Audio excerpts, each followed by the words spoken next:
Next అంశం తెలంగాణలో ఉండేటువంటి మృత్తికలు లేదా నేలలు. మృత్తికలు అనగా నేలలు, సాయిల్స్. ఇక్కడ తెలంగాణలో ఉన్నటువంటి మృత్తికల్ని మనం పరిశీలించినట్లయితే ఎర్ర నేలలు,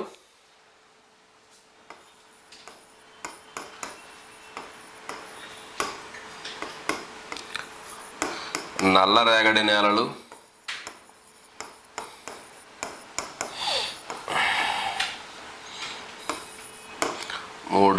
ఒండ్రు నేలలు,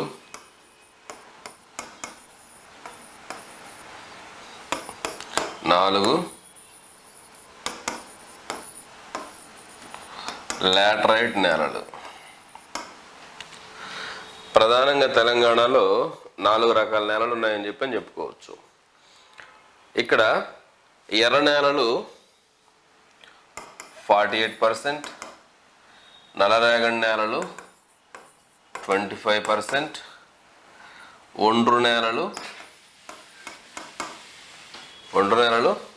20%, తర్వాత లాటరైట్ నేలలు 7%, 7%. సో ఎర్ర నేలలు 48%, నల్లరేగడి నేలలు 25%, ఒండ్రు నేలలు 20%, లాటరైట్ నేలలు 7%. ఇలా తెలంగాణలో మనకి 4 రకాల ప్రధాన నేలలు ఉన్నాయని మనం చెప్పుకోవచ్చు. నేలలను అధ్యయనం చేస్తాన్ని the study of soils pedology. Study of soils, నేలలను అధ్యయనం చేసే శాస్త్రాన్ని పెడాలజీ అంటారు. నేలలను అధ్యయనం చేసే శాస్త్రాన్ని పెడాలజీ అంటారని చెప్పుకోవచ్చు. తర్వాత నేలలు పుట్టుకను అధ్యయనం చేసే శాస్త్రాన్ని లిథాలజీ అంటారు.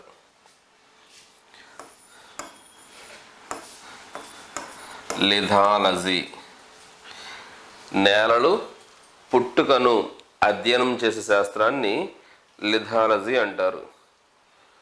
తర్వాత మృత్తికలు ఏర్పడే విధానాన్ని అధ్యయనం చేసే శాస్త్రాన్ని పీడోజెనిసిస్ అంటారు. పీడోజెనిసిస్.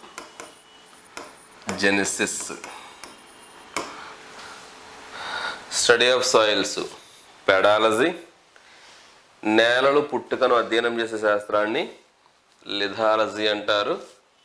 తర్వాత నేలలు ఏర్పడేటువంటి విధానాన్ని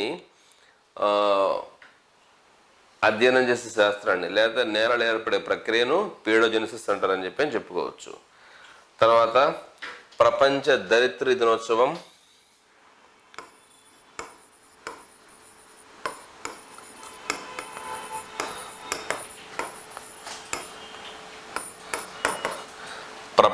ప్రపంచ ధరిత్రి దినోత్సవం ఏప్రిల్ 22. ప్రపంచ ధరిత్రి దినోత్సవము ఏప్రిల్ 22వ తేదీ అని చెప్పుకోవచ్చు. తర్వాత భూపటలంపై వదులుగా ఉన్నటువంటి నేలల పొరలను మృత్తికలు అంటారు. భూపటలంపై వదులుగా ఉన్నటువంటి నేలల పొరలను, వదులుగా ఉన్నటువంటి లేదా దృఢంగా ఉన్నటువంటి పొరలను మృత్తికలు అంటారని చెప్పుకోవచ్చు. ఒకసారి జాగ్రత్తగా అధ్యయనించినట్లయితే మృత్తికల అధ్యయన శాస్త్రాన్ని పెడాలజీ అంటారు. మృత్తికలు పుట్టుకను అధ్యయనం చేసే శాస్త్రాన్ని లిథాలజీ అంటారు. మృత్తికలు ఏర్పడే ప్రక్రియను పీడోజెనిసిస్ అంటారు. ప్రపంచ ధరిత్రి దినోత్సవము ఏప్రిల్ 22. ధరిత్రి దినోత్సవము ఏప్రిల్ 22 అని మనం చెప్పుకోవచ్చు. తర్వాత తెలంగాణలో ఉండేటువంటి మృత్తికలు మనకు ప్రధానంగా ఇదిగో ఎర్ర నేలలు, 48%, నల్లరేగడి నేలలు 25%, ఒండ్రు నేలలు 20%, లాటరైట్ నేలలు 7% ఉన్నాయని చెప్పుకోవచ్చు. సాయిల్ సర్వే ఆఫ్ ఇండియా భారతదేశంలో 1956వ సంవత్సరంలో ఏర్పడింది. భారతదేశంలో సాయిల్ సర్వే ఆఫ్ ఇండియా 1956లో ఏర్పడిందని చెప్పుకోవచ్చు. ఇక్కడ according two soil survey of India 8 రకాల నేలలు భారతదేశంలో ఉన్నాయి. According two soil survey of India 1956 భారతదేశంలో 8 రకాల నేలలు ఉన్నాయని చెప్పుకోవచ్చు. ఈ 8 రకాల నేలల్లో 6 ప్రధానమైనవిగా మనం చెప్పుకోవచ్చు. ఏంటవి? 1 ఒండ్రు నేలలు. ఒండ్రు నేలలు 23.4%, నల్ల నేలలు 24.12%, ఎర్ర నేలలు 29.08%, లాటరైట్ నేలలు 4.3%, పర్వతీయ నేలలు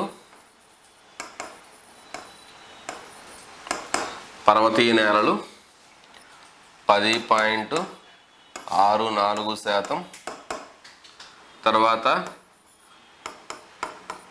ఇసుక లేదా ఎడారి నేలలు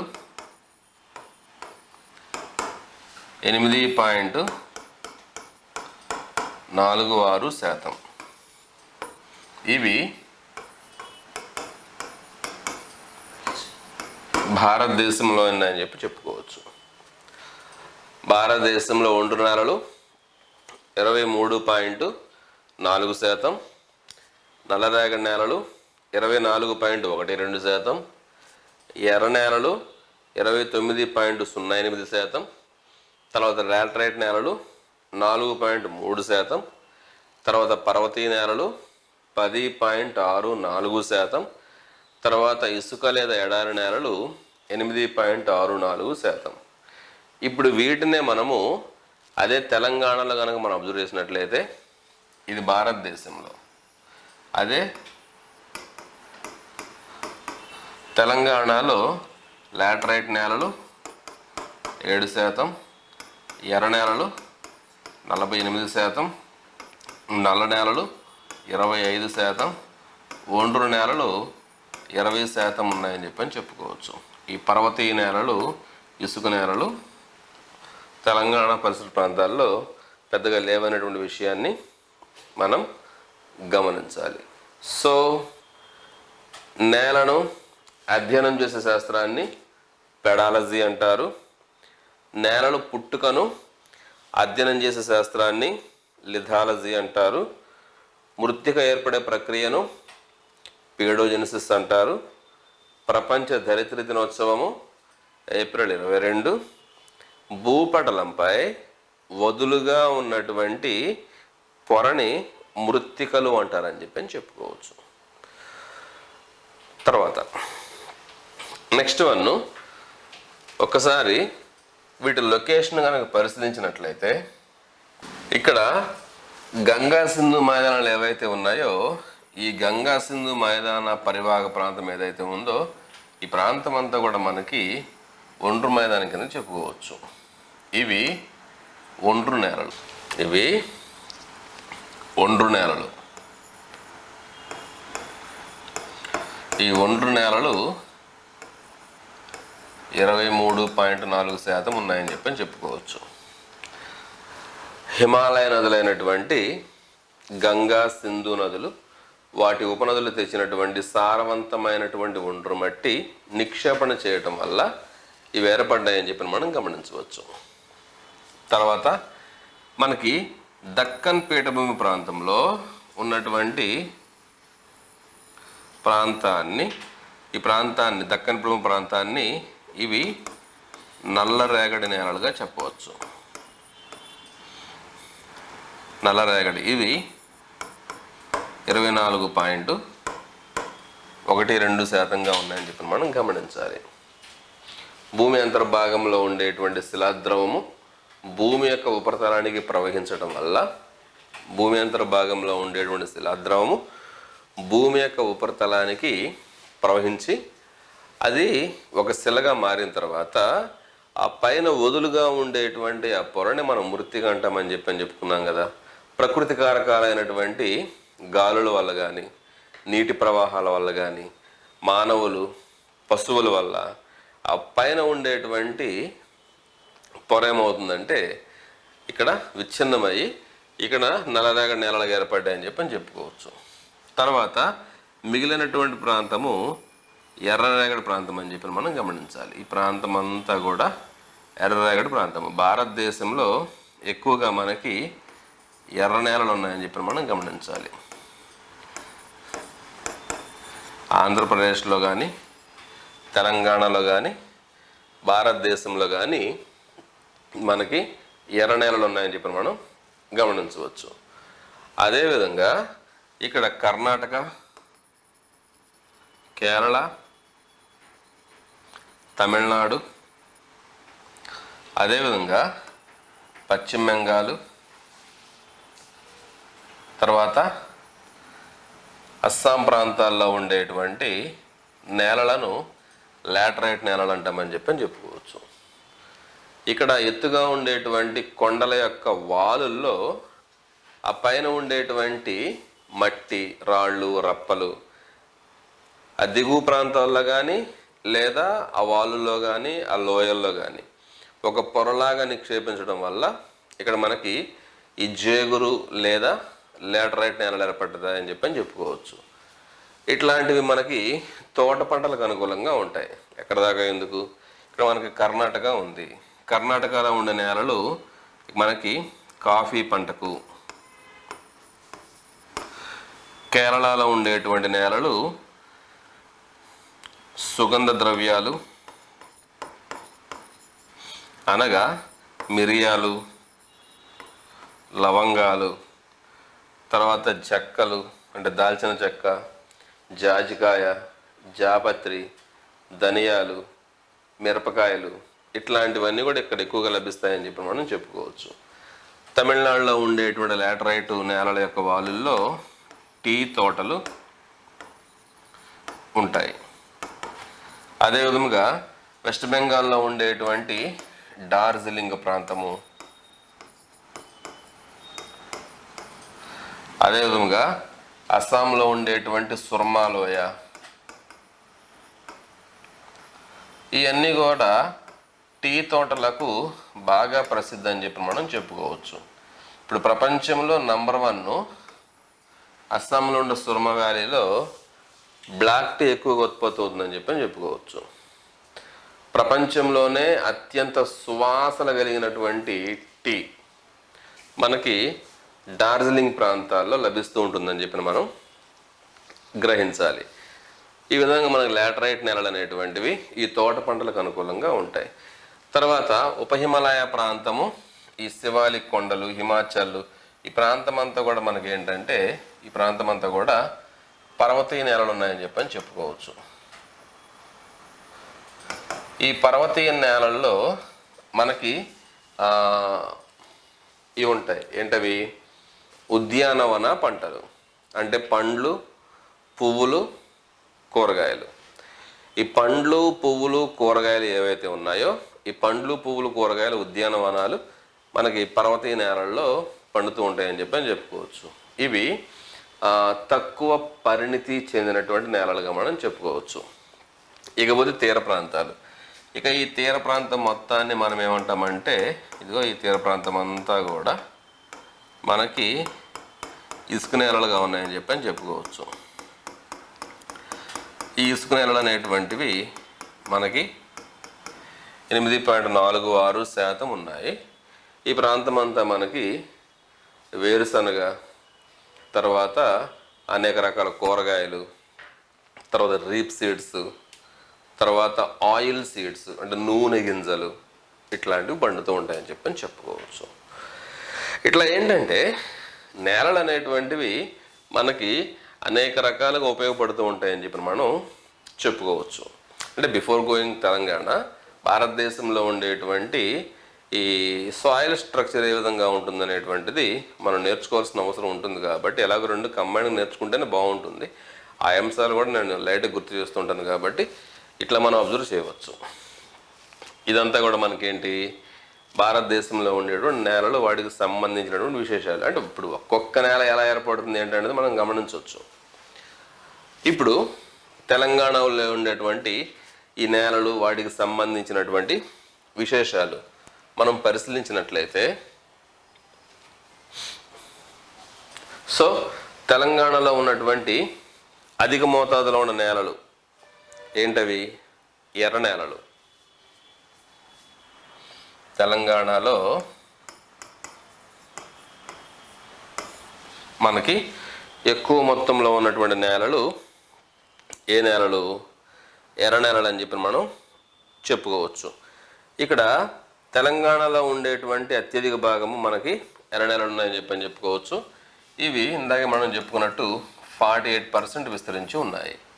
సాధారణంగా ఎర్ర నేలలు అనేటువంటివి ఎలా ఏర్పడతాయి?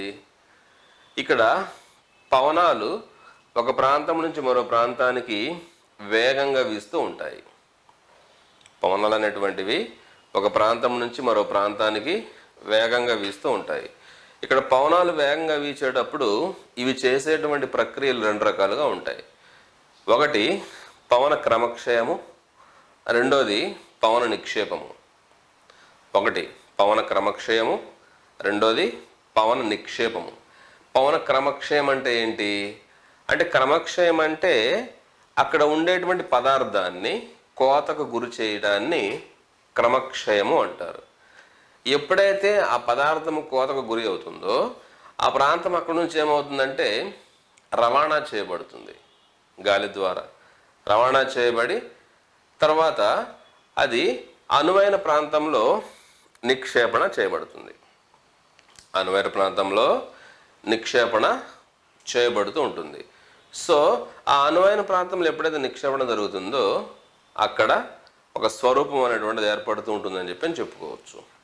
ఇక్కడ మనకి క్రమక్షయ కారకాలు ఉన్నాయి. మనకి నదులు ఒక క్రమక్షయ కారకము, హిమానీ నదాలు అంటే మంచు నదులు ఒక క్రమక్షయ కారకము, తర్వాత పవనాలు ఇదొక క్రమక్షయ కారకము, తర్వాత అంతర్భూజలాలు ఇది ఒక క్రమక్షయ కారకము. ఇట్లా ఏంటంటే మనకి ఈ క్రమక్షయ కారకాలు అనేటువంటివి ఉన్నాయి. అయితే వీటి వల్ల నిక్షేపణ కూడా జరుగుతూ ఉంటుంది. పవనాలు ఒక ప్రదేశం నుంచి మరో ప్రదేశానికి వేగంగా వీచినప్పుడు మనకి ఎదురుగా ఉండేటువంటి స్వరూపాలు రాపిడికి, క్రమక్షయానికి, ఎట్రిషన్కి గురవుతాయని చెప్పని చెప్పుకోవచ్చు. తర్వాత ఎరోషన్ అవుతాయి. అప్పుడు ఏమవుతుందంటే వాటి కొండల్లో ఇప్పుడు మనకి ఎక్కడ దాకా ఎందుకు అనేక రకాలైనటువంటి ఈ పర్వత శిఖరాలు అనేటువంటివి మనకి ఈ ప్రాంతాల్లో తెలంగాణలో ఉన్నాయని చెప్పి మనం చెప్పుకున్నాం కదా. సో తెలంగాణలో ఉండేటువంటి అనేక రకాలైనటువంటి ఈ పర్వతాలు ఏమున్నాయని చెప్పని చెప్పుకున్నాము.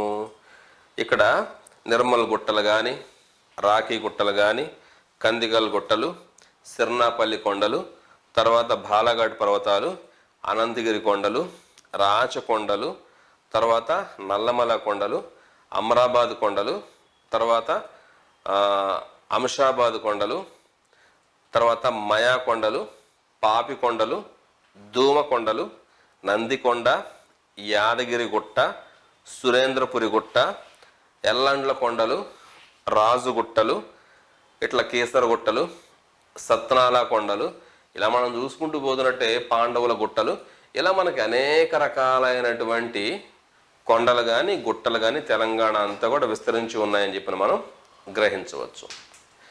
అంటే ఇవి సాధారణంగా గ్రావెల్ నిక్షేపాలతో నిండి ఉంటాయి.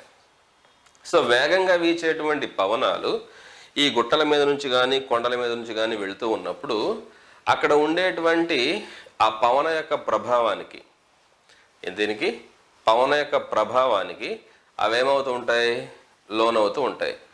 ఆ పవన ప్రభావానికి లోనయ్యి ఇవేమవుతాయంటే ఈ మట్టి అనేటువంటిది ఆ క్రమక్షయ అయిన ప్రదేశం నుంచి మరో ప్రదేశానికి గాలి ద్వారా తీసుకుపోబడుతుందని చెప్పుకోవచ్చు. ఎప్పుడైతే గాలి వేగం మందగిస్తూ ఉంటుందో ఆ గాలి వేగం మందగించినప్పుడు అక్కడ నిక్షేపణ జరిగి మృత్తికలుగా ఏర్పడతాయని మనం చెప్పుకోవచ్చు. గమనించండి, ఇక్కడ కదిలే నేలలు, ఎర్ర నేలలు, పవన క్రమక్షయ నిక్షేపాల వల్ల ఏర్పడే నేలలు, ఎర్ర నేలలు. సో తెలంగాణలో అత్యధిక భాగంలో ఎర్ర నేలలు విస్తరించి ఉన్నాయి. రాష్ట్ర భూభాగంలో 48% మేర విస్తరించి ఉన్నాయి. ఆల్మోస్ట్ ఆల్ తెలంగాణలో అన్ని జిల్లాల్లో ఇవి వ్యాపించి ఉన్నాయని మనం చెప్పుకోవచ్చు. సో పురాతనమైనటువంటి రూపాంతర శిలలు విచ్ఛిన్నం అవటం వల్ల ఇవి ఏర్పడుతూ ఉంటాయని మనం చెప్పుకోవచ్చు. ఇక్కడ ఐరన్ ఆక్సైడ్లు ఈ నేలల్లో ఎక్కువగా ఉంటాయని చెప్పుకోవచ్చు. ఈ నేలల్లో ఐరన్ ఆక్సైడ్ ఎక్కువగా ఉంటుంది. అండ్ ఎర్ర నేలలు గాలి పారే విధంగా ఉంటాయని కూడా మనం గమనించాలి. గాలి పారే విధంగా ఉండేటువంటి నేలలు ఎర్ర నేలలు. గాలి పారే విధంగా ఉండేటువంటి నేలలు ఎర్ర నేలలు. నీరు త్వరగా ఇంకిపోతుంది. ఆ తేమేమో పై పొరల్లో నిల్వ ఉండదు, బాగా లోతుకి వెళ్ళిపోతూ ఉంటుంది. అందుకని మనకి డ్రై కనిపిస్తూ ఉంటుంది అనమాట. పైన అంతా కూడా పొడిగా కనిపిస్తూ ఉంటుంది. ఇక్కడ సిలికేట్లు కూడా లోపించి ఉంటాయి. ఈ భూములకి నీటిపారుదల సౌకర్యాలు ఎక్కువగా కావాల్సి ఉంటుందని మనం చెప్పుకోవాలి. సో ఇవి తక్కువ సారవంతమైనవి, నీటిపారుదల సౌకర్యాలు అనేటువంటివి ఇవి కావాలి.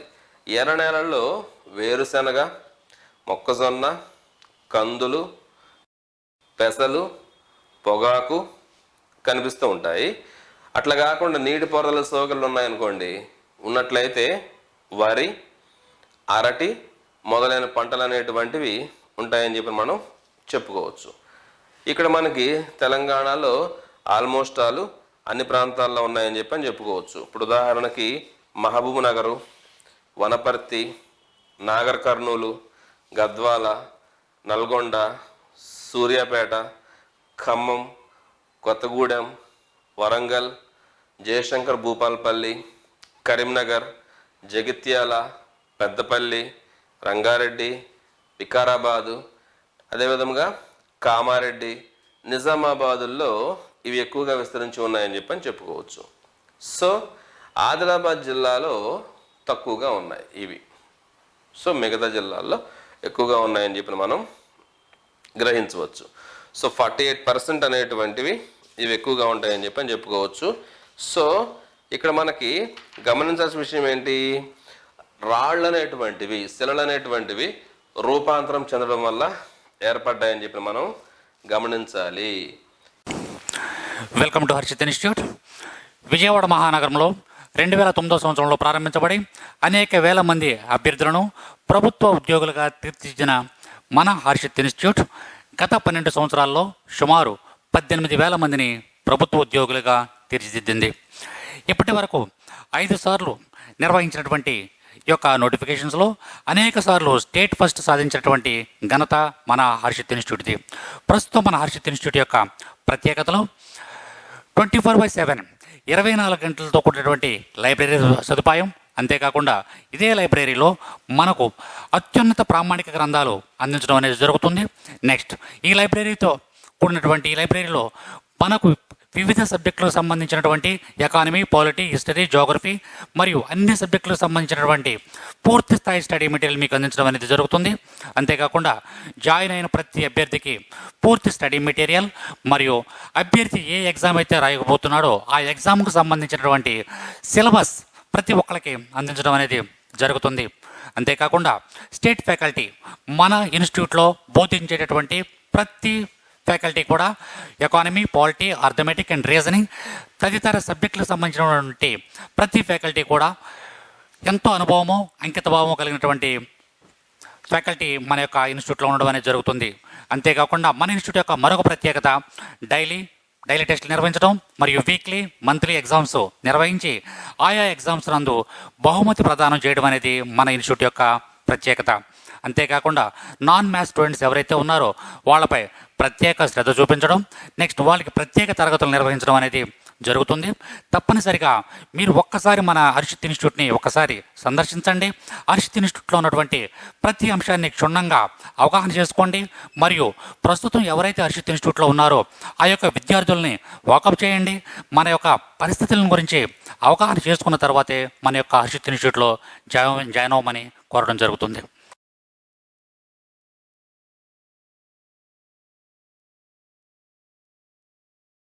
ఇక్కడ ఎర్ర నేలలకు సంబంధించినటువంటి ముఖ్యాంశాలను మరొకసారి మనం పరిశీలించినట్లయితే, ఎర్ర నేలలు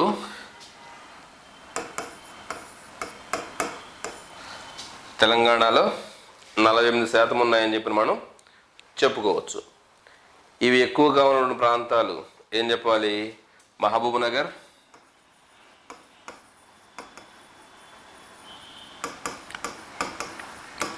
వనపర్తి, కామారెడ్డి, నిజామాబాదు, జయశంకర్ భూపాలపల్లి, ఆదిలాబాదు,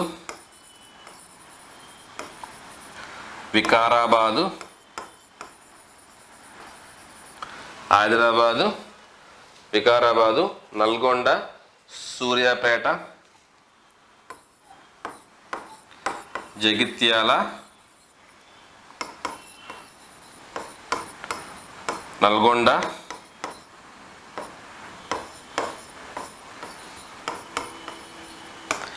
సూర్యాపేట, కొత్తగూడెం, వరంగల్ మొదలైన ప్రాంతాల్లో ఈ ఎర్రనాలు విస్తరించి ఉన్నాయని చెప్పి మనం చెప్పుకోవచ్చు. ఇవి రూపాంతర శిలలు శైథిల్యం చెందడం వల్ల ఏర్పడతాయని చెప్పి మనం చెప్పుకోవచ్చు. ఇవి గాలి పారే విధంగా ఉంటాయి.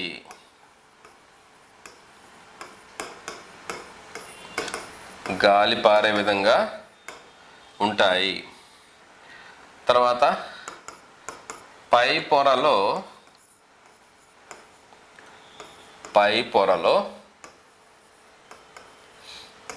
తేమ తక్కువగా ఉంటుంది.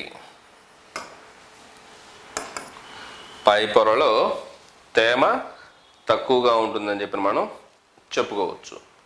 పై పొరలో తేమ తక్కువగా ఉంటుంది. తర్వాత ఫ్రీ కార్బోనేట్లు లోపించి ఉంటాయి.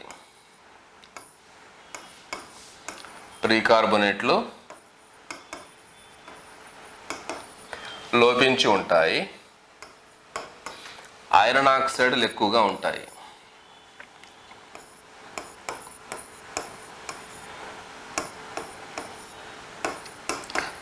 ఫెర్రిక్ ఆక్సైడ్స్ సమృద్ధిగా ఉంటాయని చెప్పి మనం చెప్పుకోవచ్చు. తర్వాత నెక్స్ట్ వన్ ఇంకోటి ఏంటి? నేలలో నీరు ఎక్కువగా ఇంకిపోయే ప్రమాదం ఉందని చెప్పి మనం చెప్పుకోవచ్చు అన్నమాట. సో ఈ తెలంగాణలో ఉండేటువంటి ఎర్ర నేలల్లో పండేటువంటి పంటలు వేరుశనగ,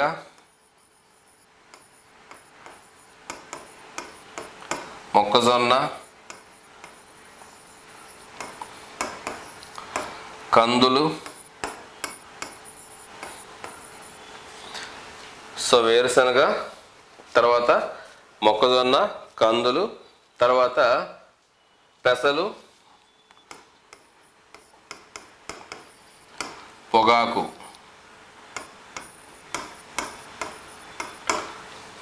పెరుగుతాయి. అదే నీటిపారుదల సౌకర్యం ఉందనుకోండి, నీటిపారుదల సౌకర్యం ఉంటే వరి, తర్వాత అరటి, ఈ పంటలు కూడా పండుతాయని చెప్పి మనం గ్రహించవచ్చు. ఇక్కడ ఎర్ర నేలల్లో ప్రధానంగా 2 రకాల నేలలు ఉంటాయని చెప్పని చెప్పుకోవచ్చు. ఎర్ర నేలల్లో ప్రధానంగా 2 రకాల నేలలు ఉంటాయి.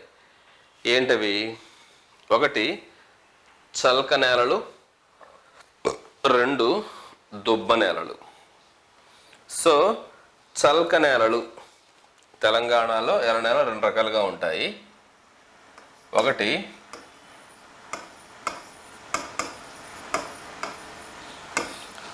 చల్క నేలలు, 2 దుబ్బ నేలలు. చల్క నేలలు అంటే ఏంటి? ఇవి గ్రానైటు నీసు శిల నుంచి ఏర్పడతాయి. గ్రానైటు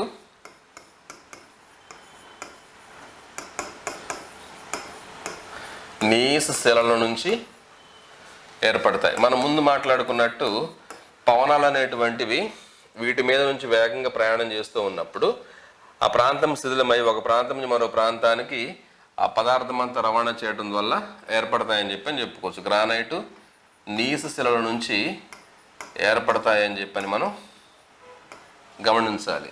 సో చలక నేలలు, ఇక్కడ బంకమన్ను శాతం తక్కువగా ఉంటుంది, ఇసుక రేణువులే ఎక్కువగా ఉంటాయి ఈ నేలల్లో. చలక నేలల్లో బంకమన్ను తక్కువ, ఇసుక రేణువులు ఎక్కువ. ఇసుక రేణువులు ఎక్కువ, బంకమన్ను తక్కువగా ఉండేటువంటి నేలల్ని మనము చల్క నేలలు అంటామని చెప్పి మనం చెప్పుకోవచ్చు. సో ఇవి సాధారణంగా దిగువ గుట్టలు ఉన్న ప్రాంతాల్లో ఉంటాయి. గుట్టలు బాగా దిగువగా ఉన్న ప్రాంతాల్లో ఉంటాయి. దిగువ గుట్టలు ఉన్న ప్రాంతాల్లో ఇవి ఎక్కువగా ఉంటాయని చెప్పి మనం చెప్పుకోవచ్చు. తర్వాత ఈ నేలల్లో నీటి ప్రసరణ ఎక్కువగా ఉంటుంది, నీటి నిల్వ తక్కువగా ఉంటుంది. ఈ నేలల్లో నుంచి నీరు ఎక్కువగా ప్రవహిస్తుంది, నీరు నిల్వ తక్కువగా ఉంటుందని చెప్పని చెప్పుకోవచ్చు చలక నేలల్లో. తర్వాత నెక్స్ట్ వన్, ఈ నేలల్లో నైట్రోజను, ఫాస్ఫరస్ తక్కువగా ఉంటాయి. నైట్రోజను, ఫాస్ఫరస్ తక్కువగా ఉంటాయి. ఈ నేలల్లో నైట్రోజన్, ఫాస్ఫరస్ తక్కువగా ఉంటాయి. ఇవి దక్షిణ తెలంగాణ ఎక్కువగా విస్తరించి ఉన్నాయి. విస్తరణ దక్షిణ తెలంగాణ. దక్షిణ తెలంగాణలో ఇవి ఎక్కువగా విస్తరించి ఉన్నాయని చెప్పి మనం చెప్పుకోవచ్చు. అంటే దక్షిణ తెలంగాణ అంటే మనకు హైదరాబాదు, రంగారెడ్డి, తర్వాత మెదక్, మహబూబ్నగర్, వనపర్తి, ఈ ప్రాంతం అంతా కూడా, గద్వాల, ఈ ప్రాంతం అంతా కూడా మనకు దక్షిణ తెలంగాణ ప్రాంతం కిందకు వస్తుందని చెప్పని చెప్పుకోవచ్చు. ఈ చలక నేలలు ఈ ప్రాంతాల్లో ఉన్నాయని చెప్పని చెప్పుకోవచ్చు. గ్రానైటు నీసు శిలల నుంచి ఇవి ఏర్పడుతూ ఉంటాయి. తర్వాత బంకమన్నేమో తక్కువగా ఉంటుంది, ఇసుకనేమో ఎక్కువగా ఉంటాయి. తర్వాత ఇవి గుట్టలకు దిగువన ప్రాంతాల్లో ఉంటాయి, నీరు ఎక్కువగా ప్రసరిస్తూ ఉంటుంది, అందుకని నీటి నిల్వ తక్కువగా ఉంటుంది. ఇక్కడ నైట్రోజన్ కానీ తర్వాత ఫాస్ఫరస్లు కానీ ఇక్కడ తక్కువగా ఉంటాయి. అండ్ ఈ ప్రాంతాల్లో మనకి దక్షిణ తెలంగాణలో ఇవి ఎక్కువగా ఉన్నాయని చెప్పి మనం చెప్పుకోవచ్చు. తర్వాత ఎర్ర నేలల్లో రెండవ రకము దుబ్బ నేలలు. ఎర్ర నేలల్లో రెండవ రకము దుబ్బ నేలలు. ఈ నేలలు తక్కువ మందంగా ఉంటాయి.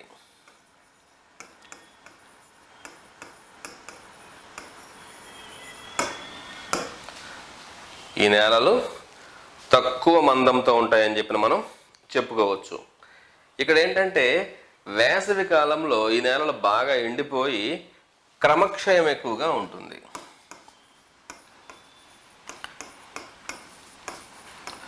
వేసవి కాలంలో ఈ నేలలు ఎక్కువగా ఎండిపోయి ఆ పైన ఉన్న పొరంతా కూడా దుమ్ము ధూళితో నిండిపోయి ఏమవుతాయన్నమాట, లేచి బయలిపోతూ ఉంటుంది. ఈ క్రమక్షయం ఎక్కువగా ఉంటుందని చెప్పి చెప్పుకోవచ్చు. ఇవి పాలిపోయిన బూడిద రంగులో ఉంటాయి, తక్కువ సారవంతమైనవి. పాలిపోయిన బూడిద రంగులో ఉంటాయి, తర్వాత సారం తక్కువగా ఉంటుందని చెప్పి మనం చెప్పుకోవచ్చు. ఇవి తక్కువ మందంతో ఉంటాయి, ఎండిపోయి దుమ్ము ధూళి ఎక్కువగా ఉంటుంది, క్రమక్షయం ఎక్కువగా ఉంటుంది, బూడిద రంగులో ఉంటాయి, తక్కువ సారవంతమైనవి. తర్వాత నెక్స్ట్ వన్ పాలిపోయిన బూడిద రంగులో ఉంటాయని చెప్పి చెప్పుకోవచ్చు. తర్వాత ఇందులో జీవ పదార్థం తక్కువ కాబట్టి ఇవి వేసవిలో బీడు బారిపోతాయి.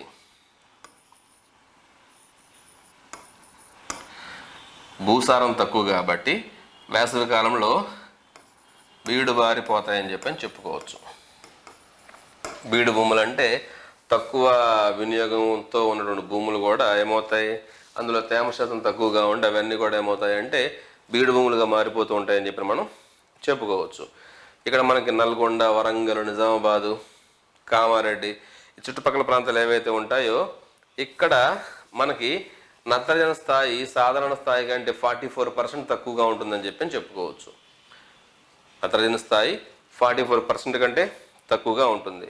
అట్లా కాకుండా నిజామాబాదు, మహబూబ్ నగర్, తర్వాత మెదక్, ఆదిలాబాద్ ఇలాంటి ప్రాంతాల్లో సాధారణ స్థాయి కంటే ఫాస్ఫరస్ 55% తక్కువగా ఉంటుందని చెప్పి మనం చెప్పుకోవచ్చు. సో ఈ నేలల్లో ఇసుక రేణుల పరిమాణము కొంచెం తక్కువగా ఉండి బంకమన్ను పదార్థము కొంచెం ఎక్కువగా ఉంటుంది కాబట్టి నీటి నిల్వ అనేటువంటిది చలక నేలలతో పోలిస్తే కొంచెం ఈ భూములు ఎక్కువగా ఉంటుందని చెప్పి మనం గమనించవచ్చు. కంపారిటివ్లీ చలక నేలలతో కంపేర్ చేస్తే నీటి నిల్వ అనేటువంటిది అవి కంప్లీట్ నీటి ప్రసరణ ఎక్కువ జరుగుతుంది అక్కడ, ఎందుకంటే అక్కడ ఇసుక ఎక్కువ, బంకమన్ను తక్కువ. ఈ ప్రాంతాల్లోనేమో దుబ్బ నేలల్లో ఇసుక రేణువులు తక్కువగా ఉంటాయి, బంకమన్ను ఎక్కువగా ఉంటాయి కాబట్టి నీటిని నిల్వ చేసుకోవచ్చు అని చెప్పి మనం చెప్పుకోవచ్చు. సో నత్రజని స్థాయి సాధారణ స్థాయి కంటే 44 తక్కువగా ఉంటుంది. ఫాస్ఫరస్ సాధారణ స్థాయి కంటే 55% తక్కువగా ఉంటుంది. వేసవిలో ఎండిపోయి దుమ్ము ధూళి కణాలతో కూడినటువంటి ఈ క్రమక్షయం జరుగుతూ ఉంటుందని చెప్పి చెప్పుకోవచ్చు. తర్వాత పాలిపోయిన బూడిద రంగులో ఉండి తక్కువ సారవంతమైన అని చెప్పి చెప్పుకోవచ్చు. వేసవి కాలంలో ఎండిపోయి ఇవి బీడు భూములుగా మారిపోతాయని చెప్పి మనం చెప్పుకోవచ్చు. సో ఇవి మనకి ఎర్రమట్టి నేలలుగా మనం గమనించాలి.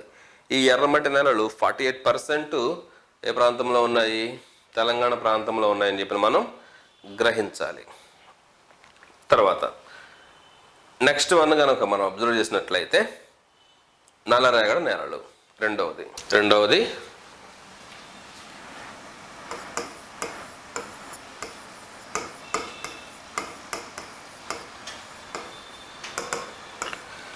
నల్లరేగడి నేలలు. ఇవి తెలంగాణలో 25% ఉన్నాయని చెప్పి మనం చెప్పుకోవచ్చు. తెలంగాణలో ఇవి 25% ఉన్నాయని చెప్పి మనం చెప్పుకోవచ్చు. ఇక్కడ నల్లరేగడి నేలలకి ఉన్నటువంటి ఇతర పేర్లు ఏంటి?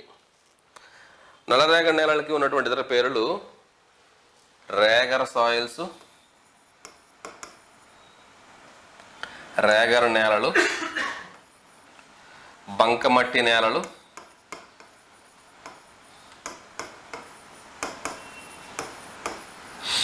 రేగర్ నేలలు, తర్వాత బంకమట్టి నేలలు, తర్వాత ఉష్ణమండల చర్ణోజములు.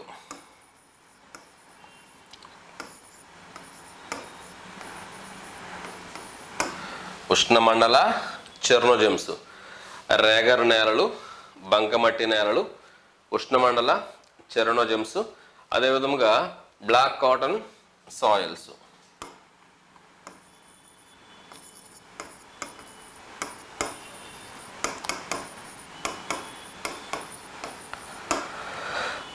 బ్లాక్ కాటన్ సాయిల్స్ అవి ఇవి నల్లగా ఉంటాయి. నల్లరేగడి నేలలు ఎక్కువగా పండేటువంటి పంట పత్తి పంట కాబట్టి వీటిని ఏమంటామంటే బ్లాక్ కాటన్ సాయిల్స్ అంటామని చెప్పి చెప్పుకోవచ్చు. నల్లరేగడి నేలలు తమను తాము దున్నుకుంటాయి. Self flowing soils. Black soils are self flowing soils. ఇవి తమను తాము దున్నుకుంటాయని చెప్పి చెప్పుకోవచ్చు.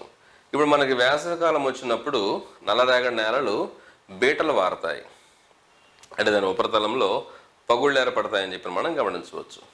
ఆ పగుళ్ళు ఏర్పడినప్పుడు వాతావరణంలో ఉండేటువంటి వాయురాశులు ఆ పగుళ్ళలోనికి ప్రయాణం చేస్తూ ఉంటాయి. ఇప్పుడు నత్రజని, తర్వాత ఆక్సిజన్, ఇలాంటి వాయువులు ఆ పగుళ్ళలోనికి ప్రయాణం చేస్తూ ఉంటాయి అన్నమాట. ఎప్పుడైతే మనకి వర్షపాతాలు సంభవిస్తూ ఉంటాయో ఆ వర్షపాతాలు సంభవించినప్పుడు ఏమవుతుందంటే ఆ పగుళ్ళు మూసుకుపోతాయి. ఆ పగుళ్ళు మూసుకుపోయి అక్కడ మనకి నైట్రేట్లు ఏర్పడతాయి. ఏర్పడతాయి నైట్రేట్లు, ఆక్సైడులు ఏర్పడతాయి అన్నమాట. అందుకని ఇక్కడ బంకమన్ను స్వభావము, తర్వాత జిగట స్వభావము, తర్వాత నేలలో తేమ అధికంగా ఉండేటువంటి స్వభావము ఏర్పడుతూ ఉంటుందని చెప్పని చెప్పుకోవచ్చు. సో నేలలో తేమ ఎక్కువగా ఉంటుంది, జిగట స్వభావాన్ని కలిగి ఉంటుంది. తర్వాత తేమను ఎక్కువగా నిల్వ ఉంచుకునేటువంటి సామర్థ్యం కూడా కలిగి ఉంటుంది. తేమను ఎక్కువగా నిల్వ ఉంచుకునేటువంటి సామర్థ్యం కూడా ఇది కలిగి ఉంటుందని చెప్పి మనం చెప్పుకోవచ్చు. తర్వాత ఇక్కడ మనకి అర్ధశుష్క పరిస్థితులు ఉంటాయి. ఇప్పుడు శుష్క అంటే అర్థం ఏంటంటే వేడి ఎక్కువ. ఇప్పుడు రాజస్థాన్ ప్రాంతాలు ఉన్నాయనుకోండి, అట్లాంటి ప్రాంతాలు మనం ఏమంటామంటే శుష్క ప్రాంతాలు అంటారు. ఇప్పుడు మహారాష్ట్ర, మధ్యప్రదేశ్ ఇట్లాంటివి ఉన్నాయనుకోండి, తెలంగాణ, ఆంధ్రప్రదేశ్ ఇట్లా ఉన్నాయనుకోండి, ఇట్లాంటి వాటిని అర్ధశుష్క ప్రాంతాలు అంటారు. అంటే వేడి అనేటువంటిది మీడియం రేంజ్లో ఉండేటువంటి ప్రాంతాలు అని చెప్పి చెప్పుకోవచ్చు. సో అర్ధశుష్క పరిస్థితులు అనేటువంటివి మనకి దక్కన్ పీఠభూమి ప్రాంతాల్లో ఉంటాయి. మనకి దక్కన్ పీఠభూమి అనేటువంటిది లావా ప్రక్రియ ద్వారా, అంటే అగ్నిపర్వత విస్ఫోటన ప్రక్రియ ద్వారా ఏర్పడినటువంటి అంశంగా మనం పరిశీలించాం కదా. అంటే ఇక్కడ దక్కన్ పీఠభూమి దిగువ భాగంలో ఉన్నటువంటి చిన్న చిన్న రంధ్రాల ద్వారా దాని అంతర్భాగంలో ఉండేటువంటి, అంటే భూ అంతర్భాగంలో ఉండేటువంటి లావా ఆ రంధ్రాల ద్వారా ఏమైందనమాట, భూమి యొక్క ఉపరితలానికి ప్రవహించి ఆ ఉపరితలంలో నుంచి పల్ల ప్రాంతాలకు ఏమైంది, అదంతా కూడా విస్తరించి అక్కడ మనకి లావా, బసాల్ట్, తర్వాత గ్రానైట్ శిలలు ఏర్పడ్డాయని చెప్పి మనం చెప్పుకోవచ్చు. కాబట్టి అర్ధశుష్క ప్రాంతాలైనటువంటి దక్కన్ పీఠభూమి ప్రాంతంపై ఈ లావా, గ్రానైటు, బసాల్టు, నీసు శిలలపై ఈ మృతికలు ఏర్పడ్డాయి. ఇప్పుడు మనకేంటంటే ఉష్ణోగ్రతలు ఎక్కువగా ఉన్నప్పుడు ఇప్పుడు ఈ లావా శిలలు కానీ, గ్రానైట్ శిలలు కానీ, నీసు శిలలు కానీ, బసాల్ట్ శిలలు కానీ సంకోచ వ్యాకోచాలకు లోనవుతూ ఉంటాయి. సంకోచ వ్యాకోచాలకు ఇవి లోనవుతూ ఉంటాయని చెప్పని చెప్పుకోవచ్చు. అంటే ఉష్ణోగ్రత ఎక్కువగా ఉన్నప్పుడు రాళ్ళు ఏమవుతాయి, శిలలు ఇలా సాగుతాయి. అదే టెంపరేచర్ తగ్గిపోయిన తర్వాత మళ్ళా ఇలా దగ్గరకు వస్తూ ఉంటాయి. కాబట్టి ఈ సంకోచ వ్యాకోచం ఇటు వ్యాకోచిస్తూ ఉంటుంది, సంకోచిస్తూ ఉంటుంది, వ్యాకోచిస్తూ ఉంటుంది, సంకోచిస్తూ ఉంటుంది. అంటే ఉపరితలం అనేటువంటిది సాగుతూ ఉంటుంది, దగ్గరకు వస్తూ ఉంటుంది. దీనికి కారణం ఏంటి, ఉష్ణోగ్రతలు. ఇప్పుడు పగటి కాలంలో ఉష్ణోగ్రతలు ఎక్కువగా ఉన్నప్పుడు ఈ రాళ్ళు ఏమవుతుంటాయి అనమాట, ఇలా సంకోచ వ్యాకోచాలు జరిగి ఆ ఉపరితలాలు ఏమవుతాయి, బీటలు వారుతాయి అని చెప్పి మనం చెప్పుకోవచ్చు. ఆ పైన ఉండేటువంటి పొరలు ఏమవుతాయి అనమాట, బీటలు వారుతాయి. ఆ పై పొరలు బీటలు వారి ఆ బీటలలోనికి, అంటే పగుళ్ళలోనికి నీరు చేరుతుంది. వర్షం పడ్డప్పుడు వాతావరణంలో ఉండేటువంటి వాయువులు కూడా ఆ పగుళ్ళలోనికి చేరతాయి. సో ఆ పగుళ్ళలోనికి చేరిన నీరు వల్ల కావచ్చు, ఆ పగుళ్ళలోనికి చేరినటువంటి గాలి రాకపోకల వల్ల కావచ్చు, ఆ పగులు ఏమవుతుంది, క్రమక్రమంగా ఏమవుతుందంటే పెరుగుతుంది. పెరిగి శైథిల్యం అవుతుంది, విచ్ఛిన్నమై కొన్ని వందల ఏళ్లకి ఆ శిల మొత్తం కూడా ఎలా అవుతుందంటే ఇప్పుడు నేను చెప్పినటువంటి వదులుగా ఉండేటువంటి ఒక నేల పొరగా మారుతుంది. పటలంలో ఉండేటువంటి వదులుగా ఉండే పొరనే మృత్తిక అంటాం కదా.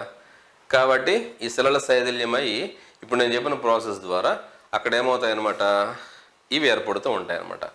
చర్ణజం, ఈ ఉష్ణమండలంలో ఉన్నాయి కాబట్టి ఉష్ణమండల చర్ణజములు అంటారు. బంకమట్టి ఎక్కువగా ఉంటుంది కాబట్టి రేగడి నేలలు లేదా రేగడి సాయిల్స్ అంటారు. వేసవి కాలంలో పగిలిపోయి మళ్ళీ వర్షాకాలంలో పగుళ్ళు మూసుకుపోతూ ఉంటాయి కాబట్టి ఇవి తమను తామే దున్నుకుంటూ ఉంటాయని చెప్పని చెప్పుకోవచ్చు. అండ్ స్వయం అంటే చెప్పొచ్చు తమను తామే ఇవి పరిపూర్ణం చేసుకుంటూ ఉంటాయి అనమాట. అంటే సెల్ఫ్ మెచ్యూర్ చేసుకుంటూ ఉంటాయి. స్వయం పరిపక్వత నేలలు అని చెప్పి మనం గమనించవచ్చు అనమాట. సో ఎక్కువ బంకమట్టి ఉంటుంది, తేమను ఎక్కువగా నిల్వ ఉంచుకుంటుందని చెప్పి మనం చెప్పవచ్చు. సో ఎక్కువ బంకమట్టి ఉండి ఎక్కువ తేమను కలిగి ఉండి జిగట స్వభావాన్ని కలిగి ఉంటే కనుక అట్లాంటి వాటిని మనం ఏమంటాము, రేగర్ సాయిల్స్ అంటామని చెప్పి చెప్పుకోవచ్చు. ఈ నేలల్లో ఇనుము కానీ కాల్షియం కానీ ఎక్కువగా ఉంటుంది. మీరు గమనించండి, భూమి యొక్క కేంద్ర మండలంలో ఇనుము మరియు నికెల్ ఇది ఎక్కువగా ఉంటుంది. అదే కదా అధిక ఉష్ణోగ్రతకి బాగా ద్రవ పదార్థంగా మారి ఉపరితలానికి లావా రూపంలో వచ్చేది. అంటే ఇన్సైడ్ ఉండేటువంటి ఐరన్ ఏమైంది, బహిర్గతమయ్యి శిలగా మారి ఆ శిల ఏమైంది, క్రమక్షయం చెంది నేలగా మారిందని కదా మనం మాట్లాడుతున్నాము. కాబట్టి ఏంటంటే ఈ ప్రకారంగా ఇక్కడ నేలలు అనేటువంటివి క్రమక్షయం చెంది, అంటే శిలలు అనేటువంటివి క్రమక్షయం చెంది పగుళ్ళు ఏర్పడి క్రమక్షయం చెంది ఇవి ఏర్పడుతున్నాయి. కాబట్టి దీనిలో కాల్షియం ఎక్కువగా ఉంటుంది, యాజ్ వెల్ యాజ్ ఈ ప్రాంతంలో ఏం ఎక్కువగా ఉంటుంది, ఇంకా ఇనుము కూడా ఎక్కువగా ఉంటుందని చెప్పి చెప్పుకోవచ్చు. తర్వాత భాస్వరము, నైట్రోజను, సేంద్రియ పదార్థాలు తక్కువగా ఉంటాయి. నైట్రోజను, భాస్వరము, సేంద్రియ పదార్థాలు తక్కువగా ఉంటాయని చెప్పి చెప్పుకోవచ్చు. ఈ నేలలు ఆదిలాబాదు, మంచిర్యాల, నిర్మల్, రంగారెడ్డి, ఈ నల్లరేగడి నేలలు ఆదిలాబాదు, నిర్మల్, మంచిర్యాల, ఆదిలాబాదు, నిర్మల్, మంచిర్యాల, తర్వాత next one Rangareddy,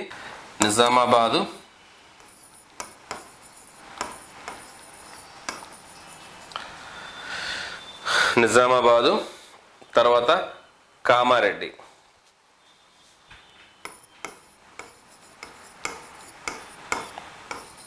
Karimnagar, Mahabub Nagar,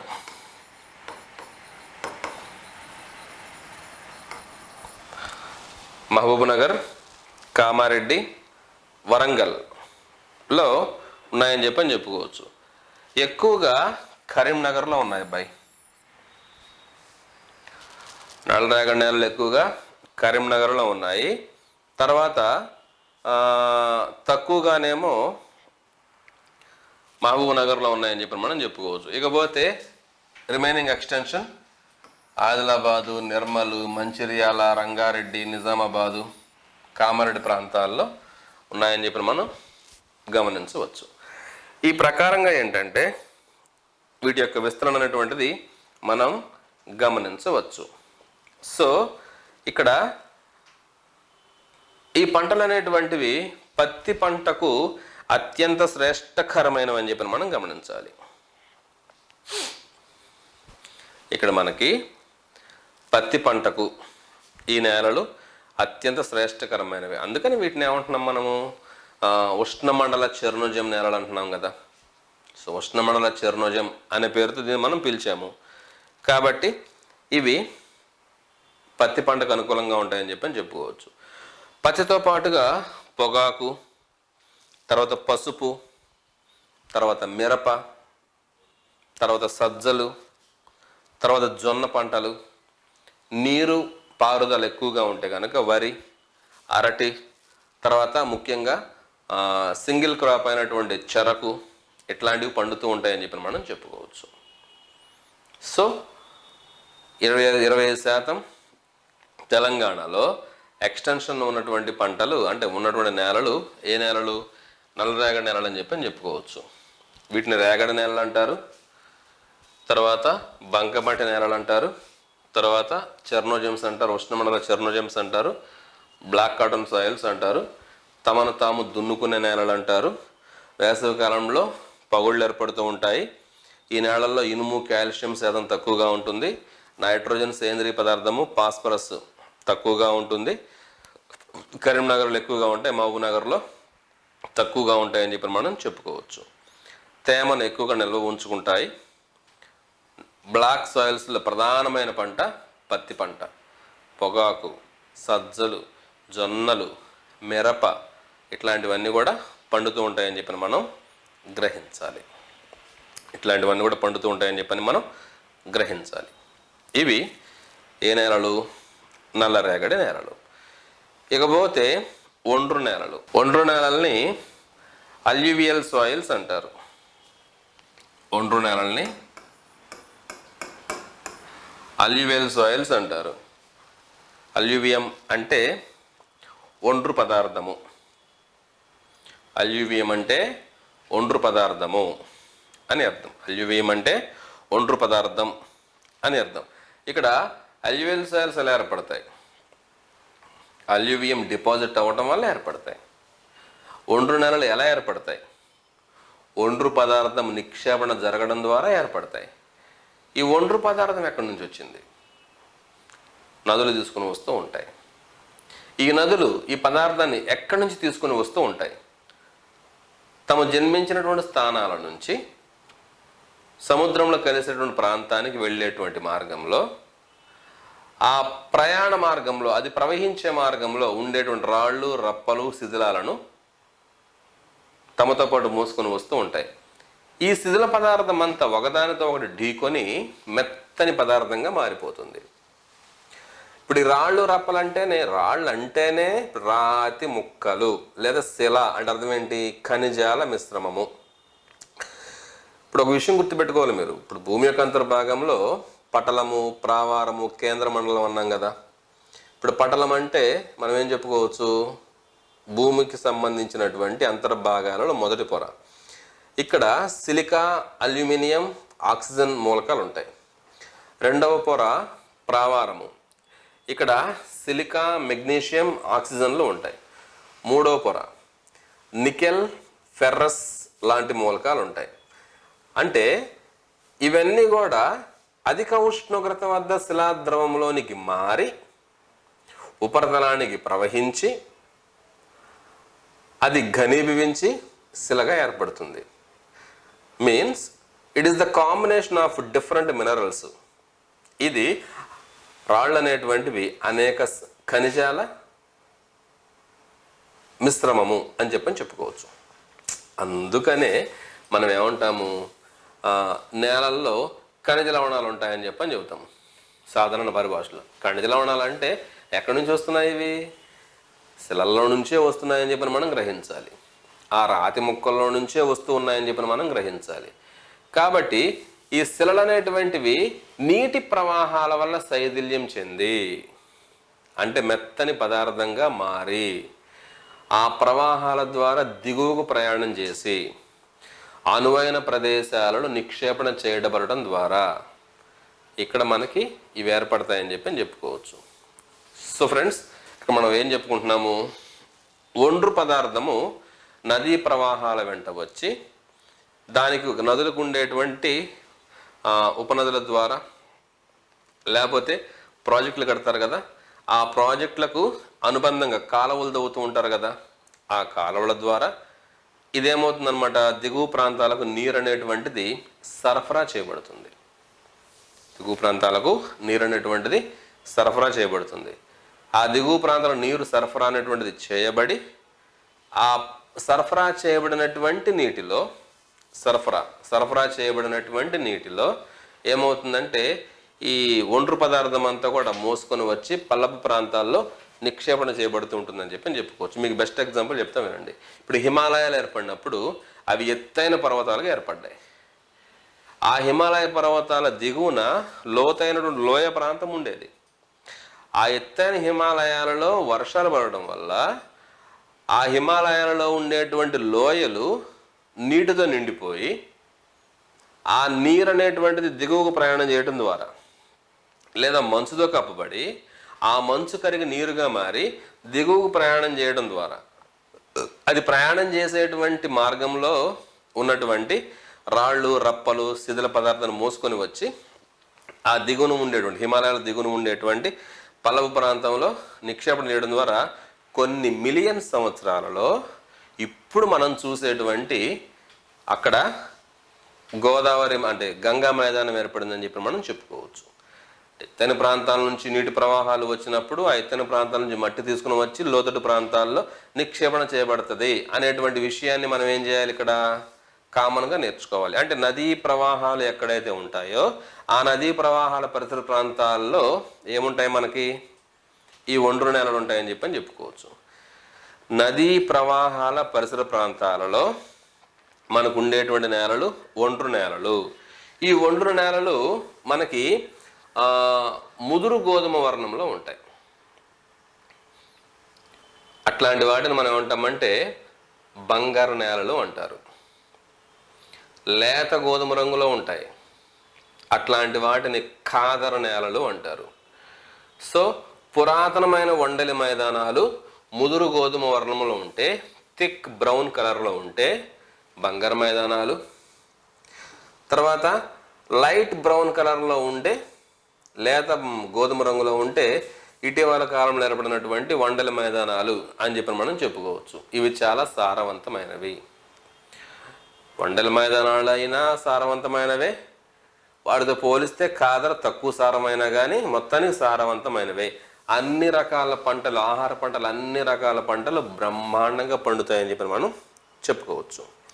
so వరి, గోధుమ, జొన్న, తర్వాత మొక్కజొన్న వంటి పంటలు ఈ ప్రాంతం అంతా పండిస్తూ ఉంటారని చెప్పని చెప్పుకోవచ్చు.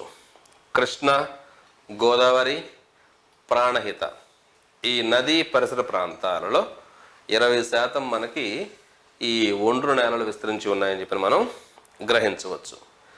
తర్వాత నెక్స్ట్ వన్ అండి, లాటరైట్ నేలలు. తెలంగాణలో ఇవి లాటరైట్ నేలలు అనేటువంటివి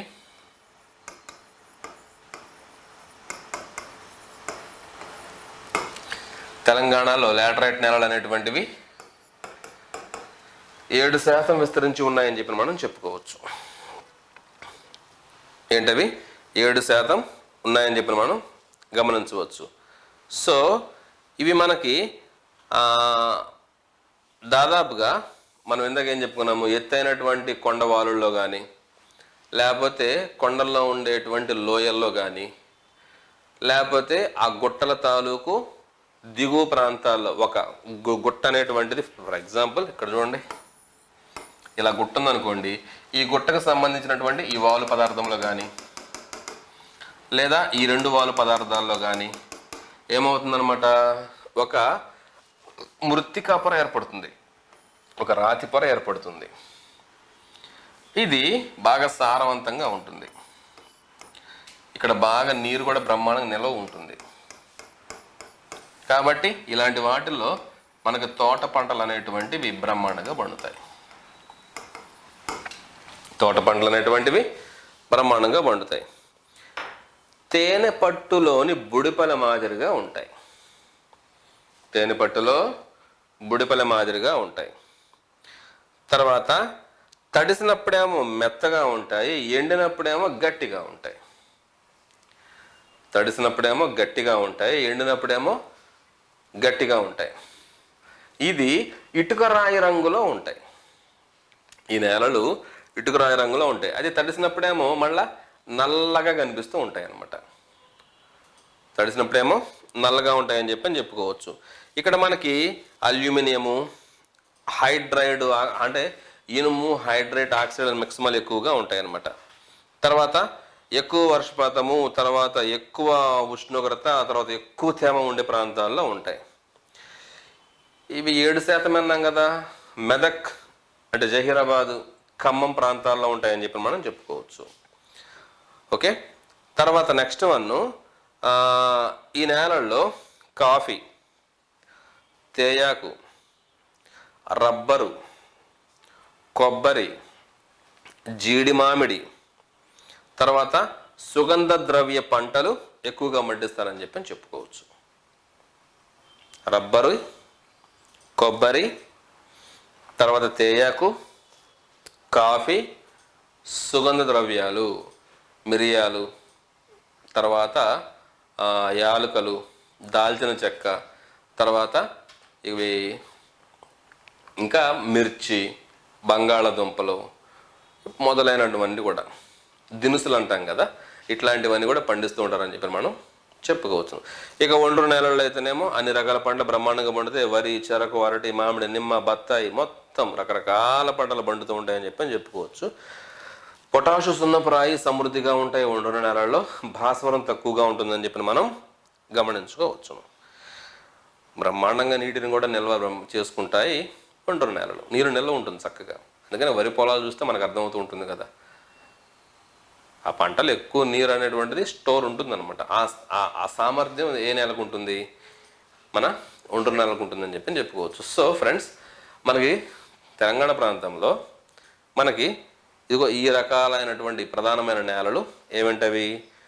నల్లరేగడి నేలలు, ఎర్ర నేలలు, ఒండ్రు నేలలు, లాటరైట్ నేలలు. లాటరైట్ 7%, ఒండ్రు 20%, నల్లరేగడి 25%, ఎర్ర నేలలు 40% ఉన్నాయని చెప్పని చెప్పుకోవచ్చు. So soil survey of India ప్రకారం దేశంలో ప్రధానంగా 8 నేలలు ఉన్నాయి. ఏంటవి? ఒండ్రు, నల్లరేగడి, ఎర్రరేగడి, లాటరైటు, తర్వాత ఇసుక నేలలు, ఎడారి నేలలు, తర్వాత next one and PT soils, తర్వాత ఇంకా మనకి ఊబి నేలలు, ఇట్లాంటివి అక్కడ ఉన్నాయని చెప్పి మనం చెప్పుకోవచ్చు. ఎర్ర నేలల్లో చలక నేలలు, దొబ్బ నేలలు. చలక నేలలు అంటేనేమో ఇసుక నేలలు ఎక్కువగా ఉంటాయి, బంకమట్టి తక్కువగా ఉంటుంది. దొబ్బ నేలల్లో ఇసుక నేలలు తక్కువగా ఉంటాయి, బంకమట్టి ఎక్కువగా ఉంటాయని చెప్పి మనం చెప్పుకోవచ్చు. ఇవి మనకి మృత్తికలు, వాటికి సంబంధించినటువంటి విశేషాలు. సో భూపటలంపై వదులుగా ఉండే పొరని మృత్తిక అంటారు. మృత్తిక ఏర్పడే ప్రక్రియని పేడోజెనిసిస్ అంటారు. మృత్తికలు పుట్టుకొని తెలియజేసేదాన్ని ఏమంటారు? లిథాలజీ అంటారు. నేలల అధ్యయన శాస్త్రాన్ని పెడాలజీ అంటామని చెప్పి చెప్పుకోవచ్చు. రైట్. ప్రపంచ దరిద్ర దినోత్సవము ఏప్రిల్ 22 అని చెప్పి మనం గమనించాలి. ఇవి తెలంగాణలో ఉండే నేలలు, వాటికి సంబంధించినటువంటి అంశాలు.